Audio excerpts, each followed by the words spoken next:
আসসালামু আলাইকুম প্রিয় স্বপ্নবাজের দল, আশা করব তোমরা ভালো আছো, তোমাদের পড়াশোনাও ভালো চলছে। সামনে গুচ্ছ এবং ঢাকা সেন্ট্রাল ইউনিভার্সিটির ভর্তি পরীক্ষা তোমরা অনেকেই দিবে এবং জগন্নাথ বিশ্ববিদ্যালয়ে যারা পরীক্ষা দিয়েছিলে, অ্যাটলিস্ট যারা পরীক্ষায় 14.4 মার্ক পেয়েছো তারাই সাবজেক্ট চয়েস দিতে পারবে, তাই না? তো এখন এই 72 মার্কে 14.4 এবং ই ইউনিটের ক্ষেত্রে রিটেনে হচ্ছে 20%, অর্থাৎ তাদেরও মানে যেই পরীক্ষা হয়েছে তার পরীক্ষার মার্কের মধ্যে 14.4 মার্ক এবং তোমার ব্যবহারিক পরীক্ষায় 10% মার্ক থাকলে তারা সাবজেক্ট চয়েস দিতে পারবে।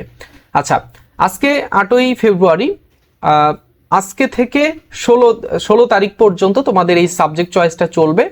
তো এখন এই সাবজেক্ট চয়েসটা তোমরা কিভাবে দেবে, কোন লিস্টে দেবে, কোন লিস্টে দিলে একটা ভালো সাবজেক্ট তোমরা পাবে এবং যারা নিশ্চিত চান্স পেয়েছে তাদের এই চান্সটা যেন মিস না হয় এই সাবজেক্ট চয়েসের জন্য, তাদের জন্য আজকের এই ভিডিওটি, ঠিক আছে?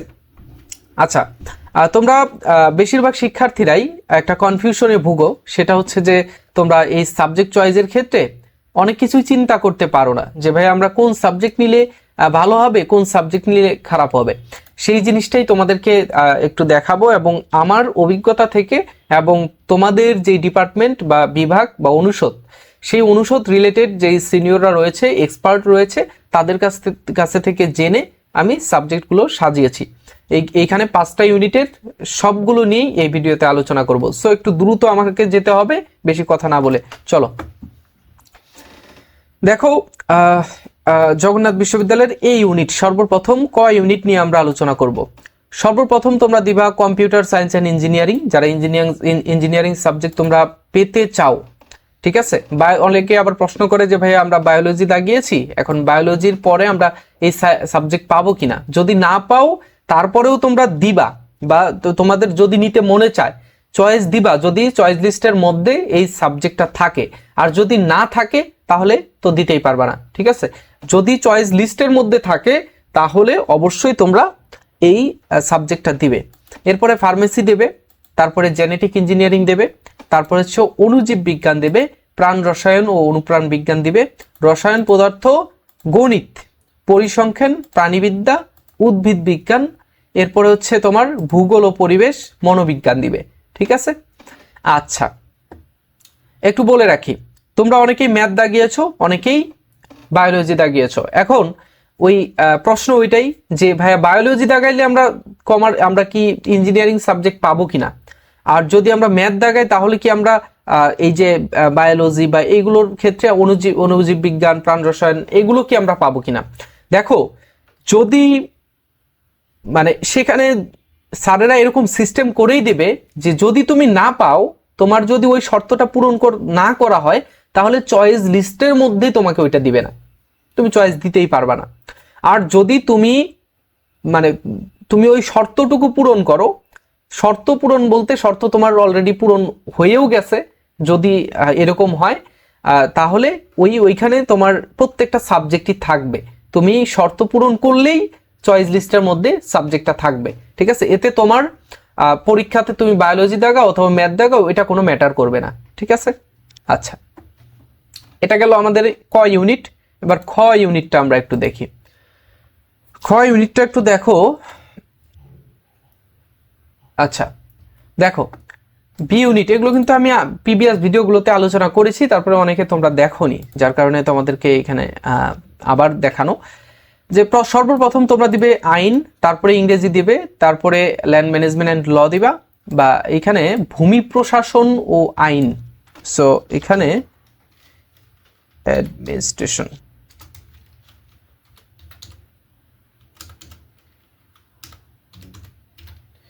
আচ্ছা, এরপরে হচ্ছে দিবা ইতিহাস বা বাংলা, ইতিহাস অথবা বাংলা তোমার পছন্দ অনুসারে দেবে। তুমি যে কোনো আমার এক্সপিরিয়েন্স থেকে আমি যতটুকু সাজাতে পেরেছি তোমাদেরকে দিচ্ছি, কিন্তু যদি তোমার মনে হয় যে তোমার এইভাবে দেওয়া উচিত তুমি সেইভাবেই দেবা, এটা তোমার প্রেফারেন্সের উপর নির্ভর করে, ঠিক আছে? এরপর হচ্ছে Islamic history and culture, philosophy, Islamic studies, তারপর হচ্ছে IER, তারপর হচ্ছে IML, তারপরে মিউজিক অ্যান্ড থিয়েটার, ঠিক আছে? এই লিস্টে সাজালে দেখা যায় যে তোমার চয়েস লিস্ট তোমার মেরিট লিস্ট যতই দূরে থাকুক না কেন, এখানে স্যারেরা তোমাকে একটা সাবজেক্ট দিলে দিতেও পারে, কেননা অনেকেরই এই সাবজেক্টগুলোতে শর্ত থাকে। তো শর্ত থাকলে দেখা যায় যে স্টুডেন্টরা সাবজেক্ট পায়, এটা স্বাভাবিকভাবেই পেয়ে থাকে। যে শর্ত জাস্ট পূরণ করছে কিন্তু মেরিট লিস্ট অনেক দূরে, তারও সাবজেক্ট আসতে পারে। ঠিক আছে, এরপরে আমরা দেখব গ ইউনিট বা সি ইউনিট।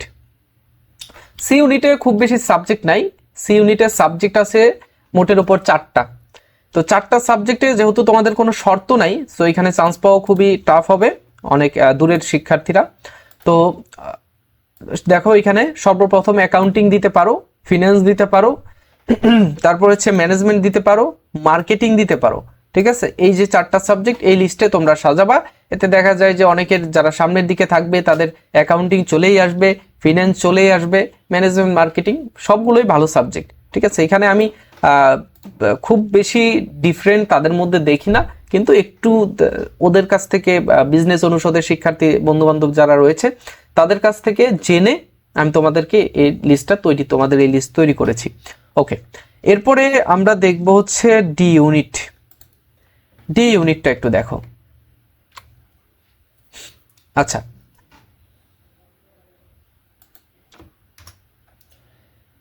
সর্বপ্রথম আমাদের সামনে আছে দেখো ইকোনমিক্স। ইকোনমিক্স সাবজেক্টটা রয়েছে, এরপর হচ্ছে সোসিওলজি আছে, তারপর হচ্ছে পলিটিক্যাল সায়েন্স, তারপর হচ্ছে পাবলিক অ্যাড বা পাবলিক অ্যাডমিনিস্ট্রেশন তোমরা বলতে পারো, এরপর হচ্ছে mass communication and journalism, social work, anthropology, তারপর হচ্ছে geography and environment, film and television. ঠিক আছে, এই লিস্টে তোমরা সাজাবা। যদি এখন আমি পরে একটা কথা বলছি, ওয়েট, তোমাদের অনেকেরই প্রশ্ন যে ভাইয়া আমাদের সবগুলো সাবজেক্ট কি আমরা চয়েস দিতে পারবো কিনা, কয়টা সাবজেক্ট চয়েস দিতে পারবো, বা আমাদের চয়েস দিতে কি কোনো টাকা পয়সা লাগবে কিনা, বলে দিচ্ছি, ওয়েট। এরপর হচ্ছে আমাদের আছে ই ইউনিট। ভিডিও শেষে তোমরা একটু থাকবে, কারণ তোমাদের একটু প্রয়োজন আছে। ঠিক আছে, তোমাদের জন্য কিছু একটা আছে, অপেক্ষা করছে। এইবার হচ্ছে ই ইউনিট। ই ইউনিটের ক্ষেত্রে তুমি ড্রয়িং অ্যান্ড পেন্টিং দিতে পারো, প্রিন্ট মেকিং দিতে পারো, ভাস্কর্য দিতে পারো। আচ্ছা, বাংলাদেশের বর্তমান চাকরির বাজার অনুসারে ই ইউনিটে তেমন কোনো চাকরি তুমি তেমন নাই, কিন্তু বর্তমান সময়ে একটা বাজার তৈরি হচ্ছে। এই যে প্রিন্ট মেকিং, এখান থেকে তুমি অনেক কিছুই করতে পারো। আবার ড্রয়িং অ্যান্ড পেন্টিং, এটা থেকেও তুমি অনেক কিছুই তৈরি করতে পারো।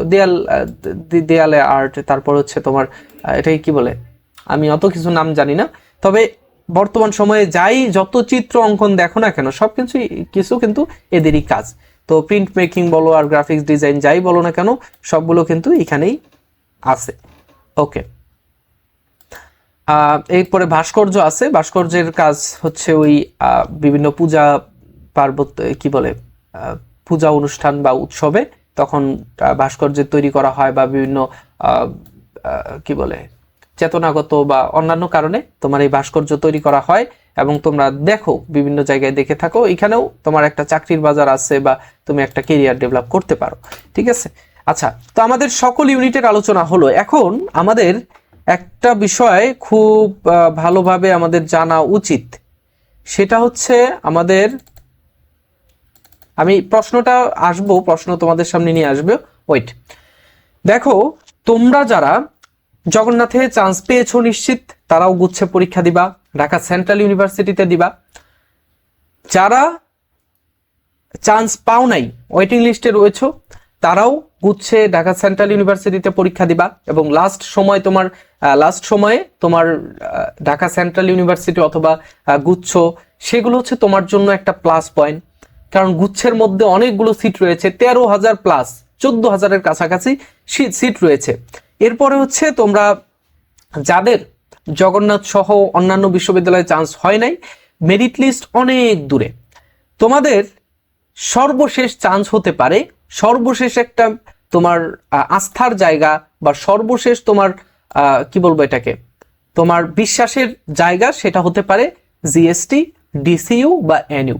যারা ন্যাশনালে পরীক্ষা দিবা তাদের জন্য আমাদের এই একটা এক্সাম ব্যাচ রয়েছে। ঠিক আছে, তোমাদের সামনে এর সাথে একটু পরিচয় করায় দিই। দেখো, এই এক্সাম ব্যাচ কাদের জন্য?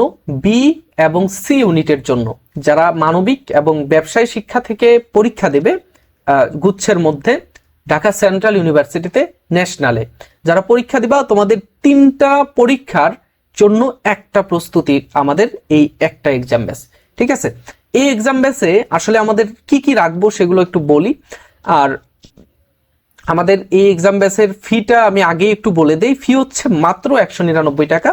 তোমরা চাইলেই কিন্তু, ইচ্ছা করলেই কিন্তু এই এক্সাম ব্যাচে জয়েন করতে পারো। দেখো আমরা অন্যান্যদের তুলনায় আমাদের এক্সাম ব্যাচগুলোর ফি খুবই কম রাখি। অন্যান্যরা দেখবা যে অনলাইনে অনেক ব্যাচ আছে, অনেক জায়গা আছে, কিন্তু তাদের থেকে আমরা দামে কম রাখি, তো মানে ভালো রাখি। তোমরা যারা জগন্নাথে পরীক্ষা দিয়েছো এবার, তোমরা যারা আমার ব্যাচে ছিলে তারা তো বলতে পারবেই, এবং যারা বাইরের শিক্ষার্থী তারাও দেখেছে যে আমার যে ফ্রি পরীক্ষাগুলো ছিল, ফ্রি পরীক্ষাগুলোর মধ্যে অনেকগুলো প্রশ্ন কমন এসেছে। আর আমাদের যে প্রশ্নগুলো তৈরি করা হয়, যারা প্রশ্নগুলো তৈরি করে অনেক রিসার্চ করে করে করে করে আমাদের নির্দিষ্ট করে আমাদের প্রশ্নগুলো তৈরি করা হয়, ঠিক আছে? সো আমরা এটা তোমাদেরকে এনশিওর করতে পারি যে আমাদের এই এক্সাম বেস থেকে ইনশাল্লাহ ভালো কিছু করা সম্ভব, তোমাদের জন্য ভালো কিছু আমরা রাখতে পারি, ঠিক আছে? আচ্ছা দেখো আমাদের এই এক্সাম বেসের মধ্যে কি কি আছে আমি একটু ইন্ট্রোডিউস করে দিই, একটু সাথে থাকো। তারপরে তোমাদের সাবজেক্ট চয়েসের আরও কিছু তথ্য আছে ইম্পর্টেন্ট, যেগুলো এই যে একটু পরেই শুরু হয়ে যাবে তোমাদের সাবজেক্ট চয়েস, সো ইম্পর্টেন্ট। দেখো আমরা বি ইউনিটের জন্য 30টা টপিক ভিত্তিক পরীক্ষা, 30টা টপিক ভিত্তিক পরীক্ষা। প্রত্যেকটা প্রশ্নের মধ্যে, প্রত্যেকটা প্রশ্নপত্রের মধ্যে 25টা করে টপিকের মধ্যে 25টা করে প্রশ্ন থাকবে। তাহলে দেখো এতগুলো টপিকে কতগুলো করে পরীক্ষা তুমি দিতে পারছো বি ইউনিটের জন্য। সি ইউনিটের জন্য সাবজেক্ট যেহেতু তাদের বেশি, তাদের জন্য আমাদের হচ্ছে 45টি টপিক ভিত্তিক পরীক্ষা, 45টি পরীক্ষা। বুঝতে পেরেছো? মানে এখন থেকে ধারাবাহিকভাবে তুমি যদি পরীক্ষাগুলো দাও এবং পরীক্ষাগুলোর মাধ্যমে ওই টপিকগুলো, ওই রুলসগুলো শেষ করতে পারো, অর্থাৎ রিভিশন দিতে পারো, তাহলে গুচ্ছে তোমাকে আর কেউ আটকাতে পারবে না। ইনশাল্লাহ একটা সিট তোমার গুচ্ছে ঢাকা সেন্ট্রাল ইউনিভার্সিটিতে। ন্যাশনালে তো এমনি হয়, ঢাকা সেন্ট্রাল ইউনিভার্সিটি, ন্যাশনালেও হয় না। দেখা যায় যে 6 লাখ শিক্ষার্থী পরীক্ষা দেয়, সিট আছে হচ্ছে 4 লাখ বা 3 লাখ, তো বাকিগুলো কোথায় যায়? বাকিগুলো তো আর ভর্তি হতে পারে না। সো বাকিগুলোর মধ্যে যদি তুমিও থেকে থাকো তাহলে তো আর কিচ্ছু করার নেই। আচ্ছা এরপরে হচ্ছে আমাদের সর্বশেষে 5টা ফাইনাল মডেল টেস্ট নেওয়া হবে। এর মধ্যে হচ্ছে 2-3টি নেওয়া হবে গুচ্ছের জন্য, ডিসিইউ এর জন্য, এনইউ এর জন্য 1টি বা 2টি নেওয়া হলো, ঠিক আছে? এরপরে হচ্ছে আমরা পরীক্ষা কিন্তু আবার বাড়াতেও পারি। আমাদের বলা যায় না, পরীক্ষা যদি তোমাদের উপস্থিতি বা এগুলো হচ্ছে বেশি থাকে তখন আমরা বাড়াতে পারি। তোমাদের ফ্রিতে সাজেশন দিয়ে দেই, যে কোনো সময় পরীক্ষা দেওয়ার সুবিধা থাকবে। তুমি পরীক্ষার লিঙ্ক পাবা, পাওয়ার পরে একবার পরীক্ষা দিছো এখন বা যে কোনো সময় পরীক্ষা দিতে পারবা। এই পরীক্ষাগুলো তুমি সর্বোচ্চ 2বার দিতে পারবা, 2বার পরীক্ষা দিতে পারবা। একবার পরীক্ষা দিচ্ছ এখন, রিভিশন দিচ্ছ, আবার পরীক্ষার তোমাদের গুচ্ছ বা ডিসিইউ এর পরীক্ষার আগে আগে তুমি আবার একটা পরীক্ষা দিতে পারবা। এতে করে দেখা যায় যে তুমি একবার একটা টপিক সম্পর্কে তুমি জানার পরে আবার ওই জিনিসটা যদি আবার কভার করতে পারো তাহলে তোমার আর কোনো সমস্যা থাকবে না ওই টপিকের উপরে, ঠিক আছে? এরপর হচ্ছে আমাদের প্রত্যেকটা প্রশ্নের অ্যানালাইসিস থাকবে, ব্যাখ্যা সুন্দরভাবে দেওয়া থাকবে, এবং শেষে তুমি পরীক্ষার শেষেই তোমার নম্বর, গ্রেড, নেগেটিভ মার্ক, তারপর হচ্ছে টোটাল কতগুলো দাগিয়েছো, কতগুলোকে তুমি দাগাও নাই, সব কিছুই কিন্তু ওই সাবমিট করার পরে পরে তুমি পেয়ে যাচ্ছ। এবং নাম্বার গ্রেডিং সিস্টেমটা সেটা আমরা গ্রুপের মধ্যে তোমাকে দিয়ে দেব, ঠিক আছে? এরপর হচ্ছে সব সময় আমাদের সংশ্লিষ্ট টিচারদের সাথে তুমি যোগাযোগ করে যত সমস্যা আছে, যত প্রশ্ন আছে সবগুলো তুমি তুমি তাদের সাথে থেকে আলাপ আলোচনা করে জানতে পারবে। আর আমি তো আছি তোমাদের সাথে সব সময়, আমাদের গ্রুপের মধ্যে যত সব আপডেট তোমাদেরকে দেওয়ার চেষ্টা করবো ইনশাল্লাহ। এরপরে হচ্ছে শেষ সময় তোমাদের জন্য সাজেশন থাকবে, ফ্রিতে তোমাদেরকে সব উজাড় করে দিয়ে দেবো ইনশাল্লাহ। যত সাজেশন দরকার, টপিক ভিত্তিক সাজেশন বা সাবজেক্ট ভিত্তিক সাজেশন সব ইনশাল্লাহ দিয়ে দেবো। এরপরে হচ্ছে আমাদের আর কিছু বলতে হয় না, আর কিছু বলারও প্রয়োজন নাই, এটাই প্রত্যাশা করি। তোমরা এই এক্সাম বেসে ভর্তি হওয়ার জন্য স্ক্রিনে থাকা হোয়াটসঅ্যাপ নাম্বার অথবা ফারুক ইংলিশ একাডেমি ফেসবুক পেজে মেসেজ করতে পারো। 199 টাকা খুব বেশি কিছু না ভাই। তোমাদের অনেকেই অনলাইনে তুমি লক্ষ্য করলে দেখবা দেখা যায় যে 500-600 করে এক্সাম ব্যাচের ফি নেয়। সো আমরা এত বেশি নেই না, আমরা শেষ সময় শিক্ষার্থী বান্ধব, সবসময় আমাদের ফারুক একাডেমি সবসময় শিক্ষার্থী বান্ধব, দামে কম মানে ভালো, এটা আমি বুকে হাত দিয়ে বলতে পারি ইনশাল্লাহ। আচ্ছা, ইনশাল্লাহ ভালো কিছুই হবে। তো এরপরে হচ্ছে আমাদের সাবজেক্ট চয়েসের কিছু প্রশ্ন ছিল, তাই না? সাবজেক্ট চয়েসের কিছু প্রশ্ন ছিল। দেখো, সাবজেক্ট চয়েসের ক্ষেত্রে তোমাদের কোনো টাকা পয়সা লাগবে কিনা। সাবজেক্ট চয়েস দিতে স্যারেরা কোনো ধরনের টাকা পয়সা নেয় না, আর টাকা পয়সা কেউ চাইলেও তোমরা দিবা না, ঠিক আছে? তোমরা অনেকেই দেখা যায় অনলাইন গ্রুপগুলোতে পোস্ট করো, তারপর হচ্ছে অনেকেই এখানে ফেক বা তোমার স্কেমার থাকে, যারা হচ্ছে তোমাকে স্কেম করে তোমার থেকে টাকা খাওয়ার ধান্দা করে অথবা তোমার ক্ষতি করার ধান্দায় থাকে। সো তাদের থেকে সাবধান। আর আরেকটি বিষয় যেটা সেটা হচ্ছে যে সাবজেক্ট চয়েসের ক্ষেত্রে আমরা সব সাবজেক্ট কি পাবো কিনা, সব সাবজেক্ট কি আমাদের ওইখানে দেওয়া থাকবে কিনা, আমরা চয়েস দিলেই কি সাবজেক্ট পাবো কিনা। দেখো, চয়েস দিলে স্যারেরা সাবজেক্ট চয়েসের ক্ষেত্রে যেমনটা করে, সর্বপ্রথম তুমি যে উপরে সাবজেক্টটা চয়েস দিয়েছো সেই সাবজেক্টটাতে স্যারেরা প্রথমে তোমার দেখবে যে এই সাবজেক্টে ওই শিক্ষার্থী চান্স পাওয়ার যোগ্য কিনা। যদি যোগ্য না হয়, তারপরে তোমার পরবর্তী স্টেপে 2 নাম্বার লিস্টে যে সাবজেক্টটা রয়েছে সেটা দেখবে, সেটাতেও যদি না হয় তারপরেরটাতে দেখবে, এটাতেও যদি না হয় তারপরেরটাতে দেখবে। এইভাবে আস্তে আস্তে আস্তে আস্তে তোমার এই সাবজেক্ট চয়েসটা কাজ করে, ঠিক আছে? আর আরেকটা বিষয় যে তোমার যেই সাবজেক্টে শর্ত নাই, সাপোজ উদাহরণ আমার ডিপার্টমেন্ট ইংলিশ ডিপার্টমেন্ট, সেখানে একটা শর্ত দিয়েছে যে ভর্তি পরীক্ষায় ইংলিশ সাবজেক্টে 50% মার্ক থাকতে হবে, অর্থাৎ 24 মার্কের মধ্যে তোমাকে 12 মার্ক পেতেই হবে। তো এখন তোমার 12 মার্ক নাই, প্রশ্ন তো থেকে যায় যে আমার 12 মার্ক নাই, আমি কিভাবে বুঝবো? স্যারেরা তো কোনো নাম্বার গ্রেড দেয় নেই। সো তখন তোমার দেখা যাবে যে চয়েস লিস্টের মধ্যেই ওই সাবজেক্টটা আউট, ওই সাবজেক্ট নাই। কেন নাই? কারণ ওই সাবজেক্টে তুমি যোগ্যতা অর্জন করতে পারো নাই, ঠিক আছে? সো অলরেডি 12টা বেজে গেছে, এখন থেকে তোমাদের সাবজেক্ট চয়েস শুরু হচ্ছে। তোমরা যারা সাবজেক্ট চয়েস দিতে চাও, অবশ্যই সাবজেক্ট চয়েস কিভাবে দেবে, মোবাইলের মাধ্যমে অথবা যাদের পিসি আছে তারা কম্পিউটার ল্যাপটপে দিতে পারো, বা আমি তোমাদেরকে ভিডিও করে ইনশাল্লাহ দেখিয়ে দিব একটু পরেই। তোমরা যারা সাথে থাকবে তারা অবশ্যই ফারুক একাডেমির সাথেই থাকো, আর যারা সাথে থাকতে চাও না তারাও সাথেই থাকো। সো পরবর্তীতে তোমাদের সাথে জগন্নাথ বিশ্ববিদ্যালয়ের A to Z আলোচনা করব। 20 মিনিট হয়ে গেছে অলরেডি ভিডিও। তোমরা ভিডিওটা বন্ধুদের সাথে একটু শেয়ার করবে আর একটা করে লাইক দিবে, ঠিক আছে? ভিডিওতে একটা করে লাইক দিবে, যাতে পরবর্তীতে আমার একটা ইন্সপাইরেশন কাজ করে যে পরবর্তীতে তোমাকে আমার একটা ভিডিও দিতে হবে, ঠিক আছে?